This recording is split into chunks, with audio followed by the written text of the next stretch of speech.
काल रयत शिक्षण संस्थेच्या राहता येथील सेवानिवृत्तीच्या कार्यक्रमात नाशिक विभाग पदवीधर मतदारसंघातील आमदारांच्या वक्तव्याचा मी जाहीर निषेध करते। त्यांच्या म्हणण्यानुसार कर्मचाऱ्यांचे शिक्षकांचे सेवानिवृत्तीचे वय हे 58 वर्षावरून कमी करून 55 झाले पाहिजे।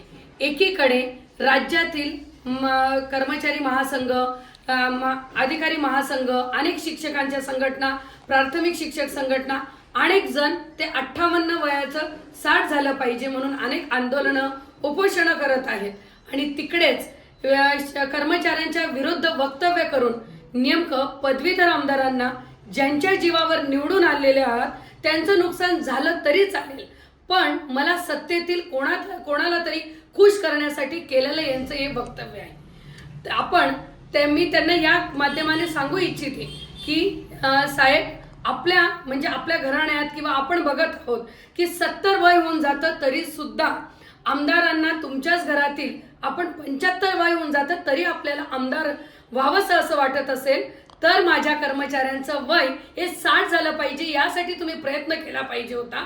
पण आपण अभ्यास न करता कालचं वक्तव्य जे केलं त्याच्या आम्ही सर्व महाराष्ट्रातील कर्मचारी आपल्याकडे उत्तर मागत आहेत की आपल्याला नेमकं कालच्या वक्तव्यावरून नेमकं काय दाखवायचं होतं। आपण बघितलेलं आहे की कार्यालयांमध्ये अनेक शाळांमध्ये एका व्यक्तीचं 4 व्यक्तीचं काम एक व्यक्ती करत आहे, अनेक लोड त्याच्यावर दिला जात आहे। आपण भरती प्रक्रिया होत नाही तरी सुद्धा आपण जे आहे त्या लोकांना त्यांचं वय कमी करून त्यांना काढण्याचा प्रयत्न करत आहेत।